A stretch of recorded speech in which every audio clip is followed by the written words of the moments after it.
Good to see you both. Welcome to Popternative. Yeah, thanks for having us. It's good to see you again. I feel left out. You guys know Patrick knows everyone. We interviewed before, and I was convinced that I knew him from childhood. All right, so I was about to say this at the end of the interview, but we've come a long way as a media outlet. We started as a podcast in 2015, and we're really growing. And Patrick, you gave us a chance when we were like starting out and came on my show, so I'm forever grateful for that, man. So I just want to say thank you. Oh, hey, it's my pleasure. And maybe it's because I thought we grew up together for some reason. I remember like I know you, but I know you, man. It worked out. No, but I really appreciate that. I was going to say that at the end, but Melissa, it's interesting, right? Because that script to screen journey really interests me, and I feel like it's different depending on the project. But with the hunting party, what was that like? What was that like reading the scripts and then seeing it come to life on screen, so to speak? I thought the writing in episode 1 was really great, which is why I kept reading and wanted to join. I thought it was procedural done well, and I thought that there was really awesome dynamics between the characters, and I liked the criminal profiling aspect. I'm super nosy about the way other people's brains works, and so that was super fun to dive into. And yeah, I feel like each episode moving forward has just left me with like, I really actually do want to know what happens to the pit, what's going on there. And so by the time I get to episode 10, the twists and turns kind of just, they keep you invested. Absolutely. To kind of add to that a little bit, Patrick, I just want to ask you, so much happens before you go to camera on something like the hunting party, right? You're having the discussions, you're talking to your scene partner, like Melissa, you're talking to the showrunners, table reads and everything. So from an acting storyteller perspective, you can see it as two journeys, right? Before filming something and after filming something, or does it feel like one big journey with multiple steps in between? I'm curious about that. That's a really interesting parallel. I think, especially with a show like this where we were discovering what it was as we were making it, because it's a brand new concept. It's not from an intellectual property that existed before.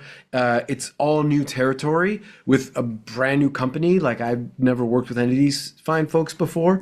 So, you can prepare and everything up until the end of the first episode feels like one chapter.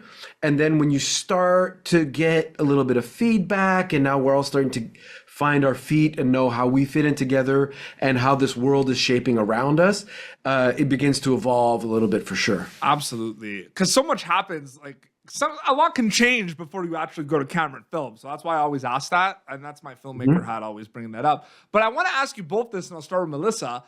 You did bring up like the twists and turns and kind of seeing it on the page and seeing it come to life. And I know the answer to this question as an actor is like, you try not to do this, but I'm wondering if it ever happens. Like, Melissa, are you ever conscious of the audience member, like watching the hunting party at all, or like reacting while you're making it? Or is that something that happens when you wrap? No, for sure. I mean, listen, if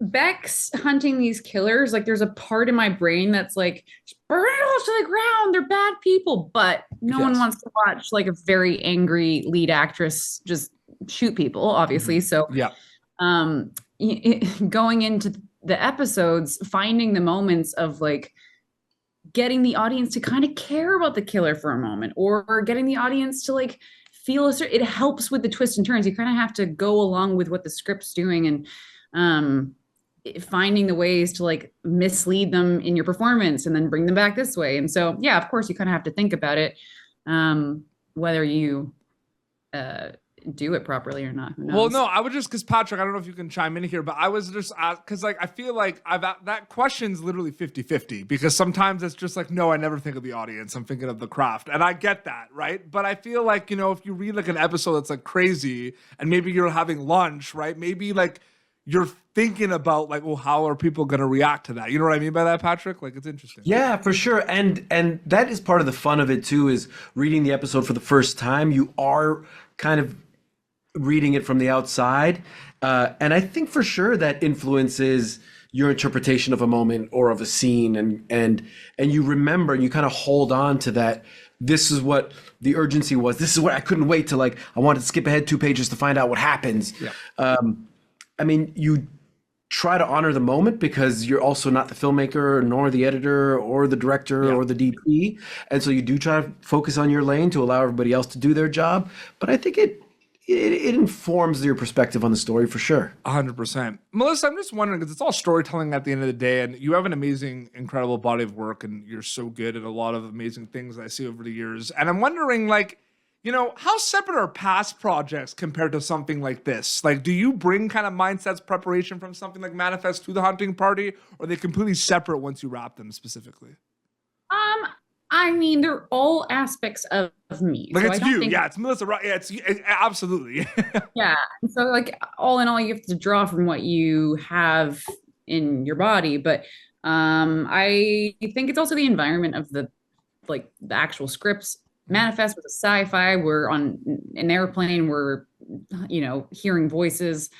And so that kind of just informs the actions of that character. Whereas here, we're chasing serial killers. And so that's a completely different set of responses, different set of attitudes. And so I think it's hard to like say I brought anything from other characters in versus I think this character would do this and this part of me is coming out because of that. Yeah, no, absolutely. And then last question, Patrick, whether you've been on a set one time or thousands of times, there's always going to be learning experiences from a kind of storytelling acting perspective that you can bring for future projects. What were some learning experiences for you that you'll take for future projects on something like The Hunting Party specifically?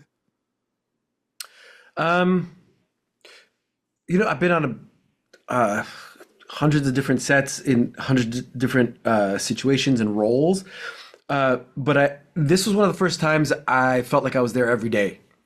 Like the three of us are out hunting almost every day of every episode. And so being part of the fulcrum around which the rest of the production kind of revolves was a new experience for me, and learning, how to step into a co-leadership role in terms of being on set and creating the culture among the cast and the crew and the creatives and everybody.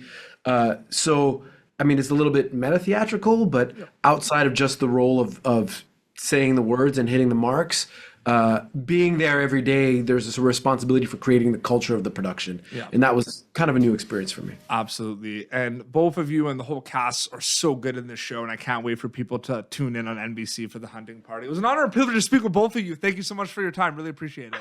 Great to speak with you as always. Thanks, man. Awesome. Thank you for tuning in to Popternative. Make sure to check out our past episodes of Popternative on YouTube.